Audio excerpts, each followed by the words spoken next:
Nós estaremos nessa noite falando sobre um tema bastante importante na trajetória da construção da história do povo de Deus, por que não dizer de todos nós. Pouco se vê hoje discutindo, se falando, até mesmo no contexto cristão, sobre pecado.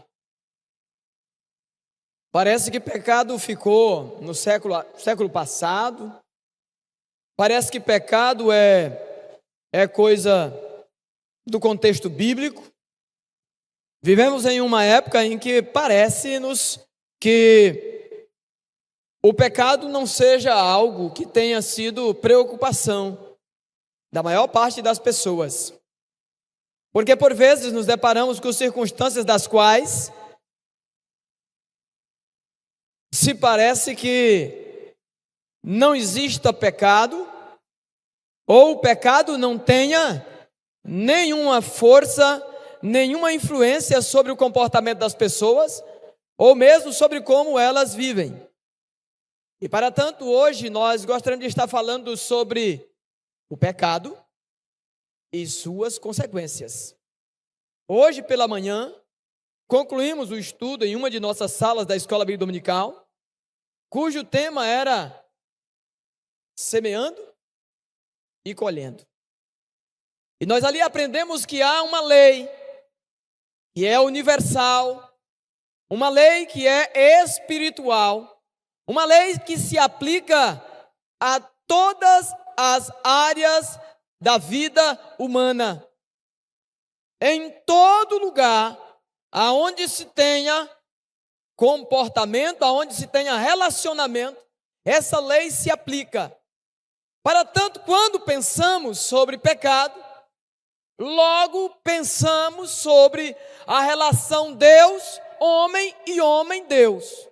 Então, quando eu dou espaço para o pecado em minha vida, vai acontecer uma cisão, uma separação entre o ser divino e o ser que adora a divindade. Homem e Deus, Deus e homem. Para tanto, precisamos que os nossos púlpitos, que as nossas igrejas, que os nossos ministérios, que os homens e mulheres de Deus continuem falando e pregando sobre pecado. Porque a lei da semeadura, ela é clara. Aquilo que nós plantamos, nós haveremos de colher. E se eu plantar erro, engodo, pecado em minha vida, haverá de receber sobre a nossa vida consequências a esse respeito. E o nosso papel como homens e mulheres de Deus, Igreja de Jesus na terra, é sermos o alerta a todo aquele que nesse mundo vive. Nós vivemos no mundo, mas nós não somos do mundo.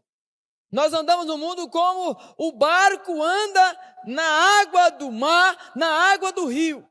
Nós não podemos permitir que o pecado adentre ao barco de nossa vida, porque se assim permitirmos, o nosso barco vai afundar.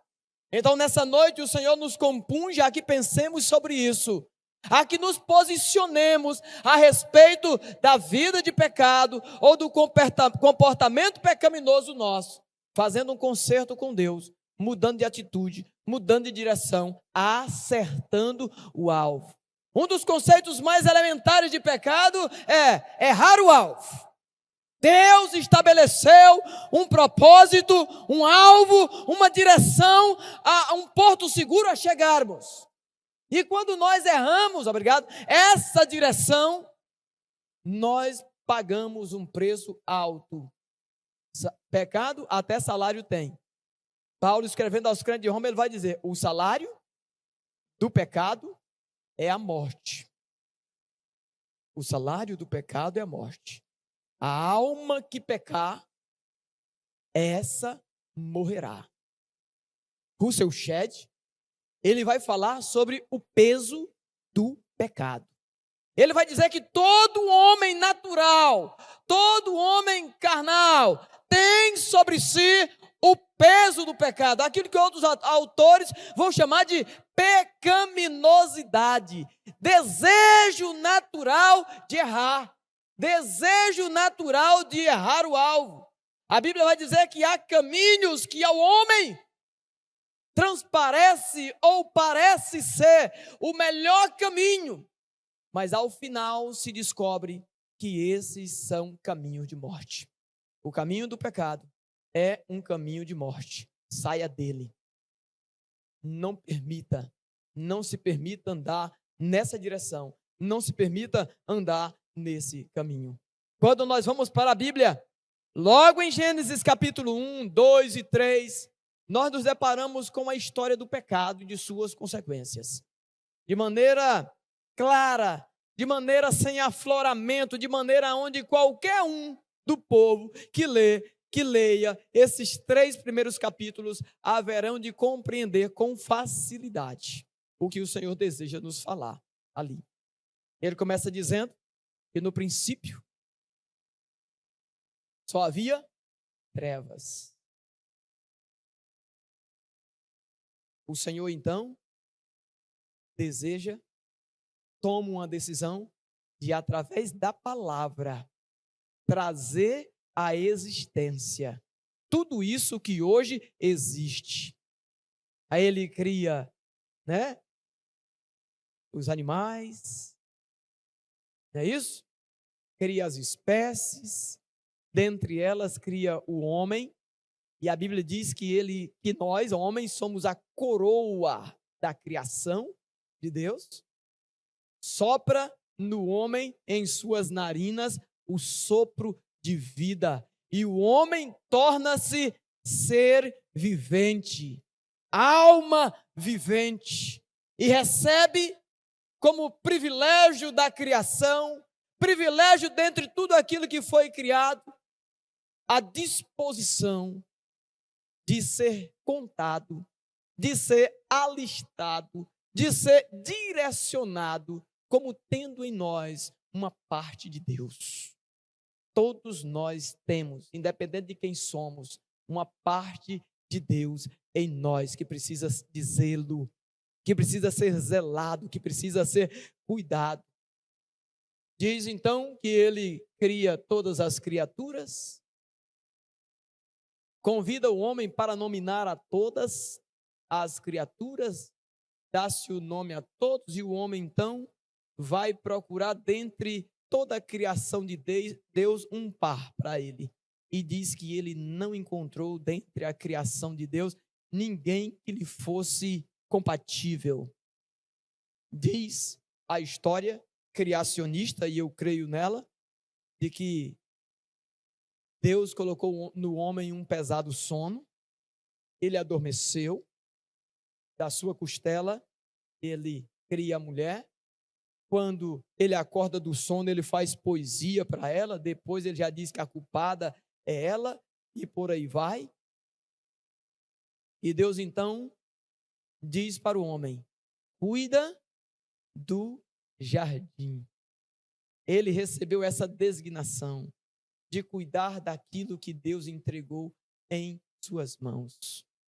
Eu queria dizer para você, você também recebeu de Deus um jardim. A sua família, a sua casa, os seus amigos, as relações com as pessoas que estão à sua volta.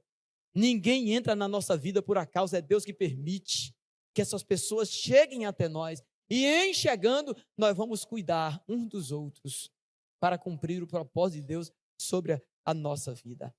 E diz que, certa manhã, a mulher, que se chamava Eva, estava como que passeando pelo jardim.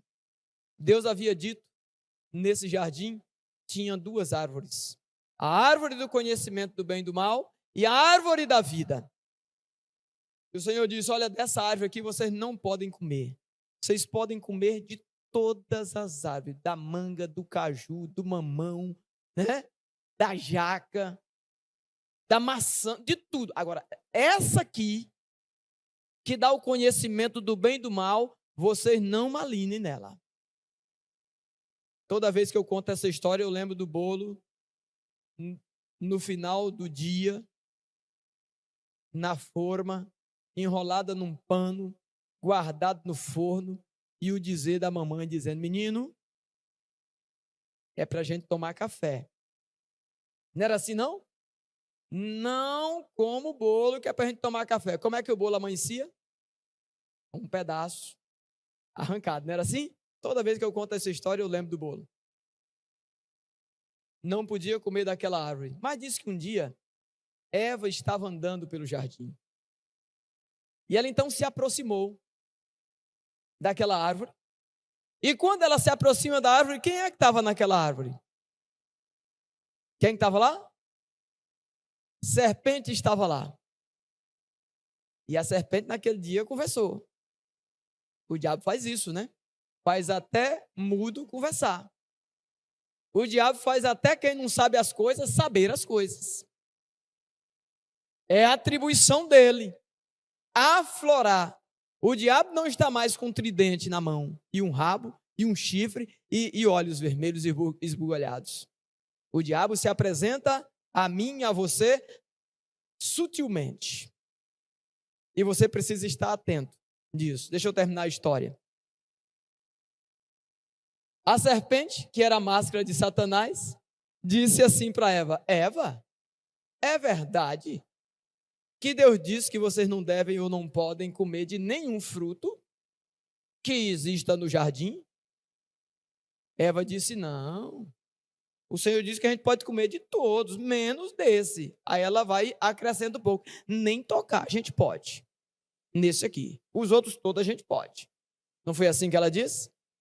Aí o diabo disse para Eva: Eva, você sabe por que Deus está falando isso para você? Porque Deus sabe que o dia que você comer desse fruto, que Ele está dizendo para você não comer, você vai ser igual a Ele. Diz a Bíblia que Eva então pega o fruto, olha para o fruto, percebe-se que o fruto é bom para se comer, come. E depois que ela come, o que acontece? Logo se nota, se percebe que estava nua. Dando para o seu marido a fruta, ele também descobre. O que é que eles fazem depois disso? Se escondem no meio das árvores. A Bíblia diz que toda virada do dia, à tardezinha, melhor dizendo, vinha o Senhor estar com eles, porque o Senhor tem prazer de estar comigo e com você, assim como Ele tinha prazer de estar com Adão e Eva todos os dias. Talvez hoje Ele continue dizendo para você: eu continuo no mesmo lugar onde nós nos encontrávamos antes. Você que não foi mais lá, você que não esteve mais lá me esperando. E de repente, Deus chega, não encontra mais Adão e Eva no lugar onde estavam. E Ele então começa a procurá-los. Até hoje, o Senhor está procurando o homem perdido. Por vezes, eu e você nos constituímos nesse homem perdido. Longe de Deus, nós estamos perdidos. Longe de Deus, nós estamos fora do propósito. Longe de Deus, nós não temos chance de acertar. Longe de Deus, nós não conseguiremos chegar ao porto seguro. E Ele então chama por Adão e Eva durante um bom tempo, em todo aquele jardim, até que depois de muita insistência, Adão e Eva do meio, ou dentre as árvores, diz: Senhor, nós estamos aqui, estamos nus, ouvimos a sua voz e nos escondemos. Deus então diz para eles: quem disse para vocês que vocês estão nus? Vocês comeram do fruto do conhecimento do bem e do mal. O primeiro que se manifesta é Adão e diz: foi a mulher que tu me deste. O segundo a se manifestar foi a mulher que já tinha recebido a acusação. E ela disse: não foi eu, foi a serpente. E antes que a serpente se manifestasse, o Senhor então começou a falar o que era a consequência do pecado e da desobediência de cada um deles. A Adão, ele disse: você a partir de agora comerá do suor do seu rosto. A mulher, ele disse: você agora terá multiplicado as dores do parto, no seu parto. A serpente, máscara do diabo naquela ocasião, ele diz: você agora vai rastejar e comer o pó. Depois, Adão e Eva são expulsos do jardim e é colocado um anjo com uma espada flamejante, de modo que eles não voltem mais ao jardim e experimentem da segunda árvore, que é a árvore da vida. E ali a morte entra, ali o medo entra na vida do homem. O homem não tinha medo de Deus, o homem tinha prazer em estar com Deus, mas por causa do pecado, ele perdeu prazer em estar na presença do Senhor. Hoje de manhã eu falei sobre isso.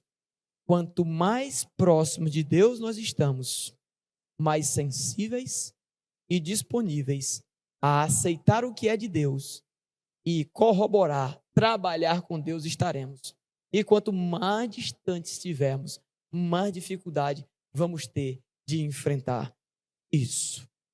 A primeira lição, ou o primeiro ponto que nós podemos tirar dessa história que eu acabo de lhes contar, é a lição que diz que Deus é quem determina o que é certo e o que é errado para a minha e para a sua vida. Não se esqueça disso. Vivemos uma época em que cada um está escolhendo para a sua vida o que é certo e o que é errado. Eu acho que o caminho é esse bem aqui, e eu vou nesse caminho. Porque eu acho que esse caminho aqui é o certo, não há achismo. Fica claro nessa história, irmãos, que quando Deus determina uma coisa, nós temos que cumprir o que Ele determinou. Sobre pena de nós pagarmos um preço alto sobre nossa desobediência. É Ele quem determina o que é certo e o que é errado para com a minha vida. De modo que, aceitando o certo de Deus, aceitando o propósito de Deus, como diz Paulo escrevendo aos crentes de Roma, no versículo 8, do livro de Romanos, ele vai dizer: em Cristo somos mais que vencedores por aquele que nos amou. É em Cristo, sendo obedientes ao Senhor, que nós vamos ter sucesso na vida. Siga a determinação de Deus para com a sua vida. Entenda por meio da palavra o que Ele está pedindo para você nessa noite. Entenda por meio da palavra o que Ele já te pediu um dia. Entenda por meio da palavra o que Ele quer com a tua vida. Entenda por meio da palavra de Deus aquilo que é determinante da paz de Deus para com a sua vida. Não se permita andar longe de Deus. Não se permita sair do foco. Não se permita errar o alvo. Acerte o alvo em Deus. Não se esqueça. A segunda lição que nós podemos tirar dessa história que eu vos contei nessa noite é que Deus estabeleceu limites. Olhem para a história, irmãos. Há limites estabelecidos por Deus para com a nossa vida.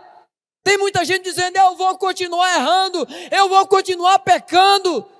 Porque Deus é misericordioso, Ele é gracioso, sim, mas Ele também é justiça. E se você não voltar a tempo, se você não tomar a decisão a tempo, pasme, Ele vai vir com justiça sobre a sua vida. Deus estabeleceu limites, Ele disse, está lá em Gênesis 28, 1:28, 2 de 16 a 17. Ele vai dizer, olha, não coma disso, não faça isso. Tudo na vida hoje tem regras, tudo na vida tem limites, irmão. Alguém pode sair numa via de 70, né, que é uma arterial, né, de 70, correndo a 140. Leis de trânsito. Leis espirituais, que por vezes são quebradas por nós, mas nós precisamos estar nos adequando a isso. Terceira lição, o homem foi criado para ser guiado pela palavra de Deus. O que está guiando a sua vida? É o amiguinho? É o coleguinha? É a internet? É aquele que você segue no Instagram? Quem é que está sendo o seu guia? Quem é que é o líder da fila? Hebreus 12:2, olhando firmemente para Jesus, autor e consumador da minha fé. É para Jesus. Não tire o seu olhar de Jesus. Lembra de Pedro? Eles estavam orando. Depois o Senhor falou, vocês podem ir que eu vou orar mais um pouquinho. Eles entraram no barco, atravessaram o mar da Galileia, e de repente vem Jesus andando sobre as águas. Eles pensavam ser um fantasma. De repente Pedro diz, quando o Senhor disse que era ele quem ia caminhando, Pedro diz, se é o Senhor, manda que eu também vá andando sobre as águas. Enquanto Pedro andava também sobre as águas, porque ele teve esse privilégio. Ele não tibungou, ele andou também como Jesus. Enquanto ele olhou para Jesus, enquanto ele focou em Jesus, ele não afundou. Mas diz a Bíblia que enquanto ele andava tal qual Jesus andara sobre a água, ele desviou a sua atenção e percebeu que o vento era forte. Diz lá o texto. Percebeu também que as ondas eram altas. Como é que está a onda da tua vida? Como é que está o vento aí? Está forte? Se você continuar olhando para o vento forte, se você continuar olhando para as ondas altas, você vai fazer como Pedro, vai afundar. Agora, se você tiver foco, se você tiver um alvo, meu alvo é Jesus. O meu foco é Ele, é com Ele que eu ando. Está ruim, mas está bom. Está apertado, mas eu vou. A direção é essa. A direção é Jesus. E é com Ele que eu ando, é com Ele que eu vou, é na direção dEle que eu vou. Você não afundará. Quarta lição, baseado na história que li. O tentador, por mais que não pareça, ele é inteligente e é mentiroso. E tem muito crente brincando com ele, achando que está fazendo o diabo de besta. Você não vai conseguir fazer o diabo de besta. Cuidado, que talvez o besta seja você. Não, eu vou enganar ele aqui. Quando chegar na hora H, eu venço o diabo. A Bíblia diz que ele está por derredor procurando a quem possa tragar. A Bíblia vai dizer em João 10 que ele só veio com 3 propósitos: matar, roubar e destruir. Essa é a linha de raciocínio dele. Ele rouba, ele mata e ele destrói. Então abra a capa do olho. Sabe como é que ele tem matado, roubado e destruído? Nos lares, nas famílias, na vida das pessoas? Falando o contrário do que Deus falou. Lembra o que ele falou para Eva? Eva, sabe por que o Senhor não quer que vocês comam? É porque Ele sabe. E na hora que vocês comerem, vocês vão ser igual a Ele. Diz mais, Eva, é verdade que Deus disse que vocês não podem comer de nenhum fruto? Todo dia Ele está semeando joio em nosso coração. Todo dia Ele está colocando em nós pensamentos, vontades que não são a vontade de Deus. A vontade de Deus, segundo Romanos, ela é boa, ela é perfeita e ela é agradável. E o diabo coloca coisas que não são agradáveis, que não são perfeitas diante de nós, e nós estamos, às vezes, abraçando isso e tomando posse disso. Ela caiu no engodo. João 8,44, tendes por pai o diabo, e queres satisfazer os seus desejos. Palavra forte essa. O Senhor se dirigir para alguém e dizer: você tem como pai o diabo, e o interesse do seu coração é satisfazer os desejos do diabo. Toda vez que eu e você procuramos satisfazer os desejos da nossa carne, nós estamos satisfazendo o diabo. Esse é o evangelho, que é o poder de Deus para a salvação de todo aquele que crê. O meu papel aqui hoje é te confrontar para que você tome um posicionamento diante de Deus e diante do pecado. Deus sempre fala a verdade. Satanás é mentiroso e enganador. Quem rejeita a verdade de Deus vai aceitar a mentira de Satanás. Quem rejeita a verdade de Deus aceita a mentira de Satanás. Quinta lição. O fim do pecado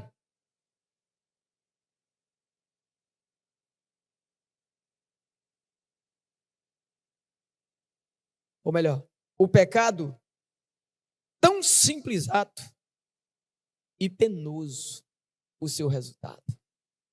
Simples. Um ato, uma atitude, um deslize, uma decisão, uma escolha. Parece fácil, parece simples, mas a consequência é um peso desastroso na nossa vida. Capítulo 2, versículo 17, Romanos 6, 23. O pecado vai trazer a morte. Morte espiritual. Direito de viver a eternidade sem Deus. O pecado também, irmãos, ele produz medo e vergonha. Aonde Adão foi parar com Eva? Escondido. Por quê? Porque ele estava com medo. E porque ele estava com vergonha. E ele não tinha isso antes. Tinha isso antes do pecado? O pecado adentrou na vida deles e ele começou a se esconder de Deus. É assim ou não é? Hoje o povo esconde do pastor. Não é de Deus não, porque já sabe que não pode esconder de Deus, né? Pecou e já fica. Os irmãos da igreja, oh meu Deus, o irmão da igreja vai passar ali, já vai para outra rua, fica desviando, não quer, né, ter contato, não quer encontrar, fica se escondendo. Vergonha produzida pelo diabo. O pecado, irmãos, afasta as pessoas de Deus. O pecado afasta as pessoas de Deus. Gênesis 3:8. O grande castigo do pecado é a prova da familiaridade com Deus. É a perca da familiaridade com Deus. Quando nós pecamos, nós não temos mais prazer na lei do Senhor. Quando nós pecamos, nós não temos mais familiaridade com as coisas de Deus. Nós não temos mais familiaridade com Deus. Nós não temos mais a parceria que tínhamos antes.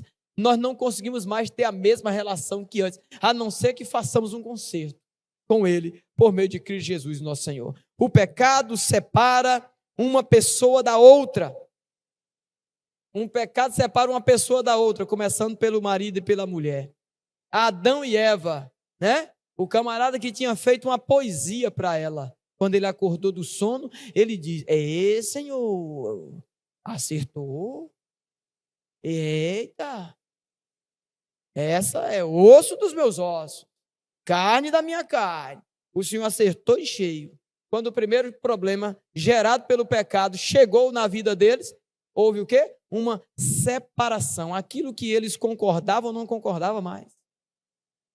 Então o pecado também gera quebra de relacionamento com Deus e também com o próximo, com as pessoas, certo?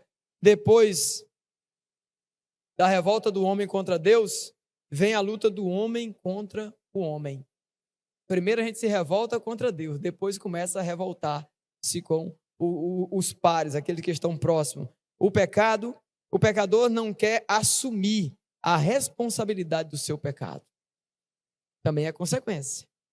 Você peca e você não quer assumir a sua responsabilidade dentro do seu pecado. Foi eu não, foi Eva. Não, foi eu não, foi a serpente. Ah, não foi a Danila não, foi o Neto. Ah, não foi o Neto não, foi a Vânia. Ah, não foi a Vânia não, foi o Jailson. Não foi a Vânia, não foi o Jailson não, foi o Joel. Sempre alguém tem a culpa. Quando você vê alguém jogando culpa no mundo inteiro, pode caçar que tem pecado. Tem alguma coisa que é princípio do pecado, ou princípio na vida de quem peca, caçar culpados para as suas ações, para aquilo que você faça. Do contrário, o desafio é: assuma o seu BO, pague seu boleto. Errou? Pronto, errei. Pede perdão, se arrependa, peça perdão e Deus vai fazer o conserto contigo. O pecado cria problemas no lar, na família. Os problemas no lar são consequência do pecado. Se a família, o marido e mulher estiver de boa, não vai ter espaço. Hoje foi a benção, né, Daniela? Hoje a nossa sala estava bombando, cheia de alunos. Um convenceram que eu falei, não vou nem dar conta de pregar de noite, que eu tinha que falar gritando, porque era tititi para cá e para lá. Eu falando aqui e o povo comentando o que eu tinha falado um pouco antes, né? Foi bênção. Apesar que minha garganta hoje foi judiada, né? Eu ainda ia ter que pregar hoje à noite. Mas nós tratamos muito disso lá. Os conflitos que acontecem dentro do lar, os conflitos que acontecem entre casal, entre pai e filho, são consequência de espaço para o pecado dentro do lar, dentro da família. E a prova disso, irmãos, é o que aconteceu aqui com Adão e Eva.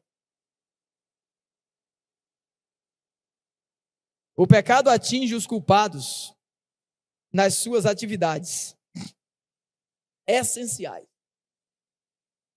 A mulher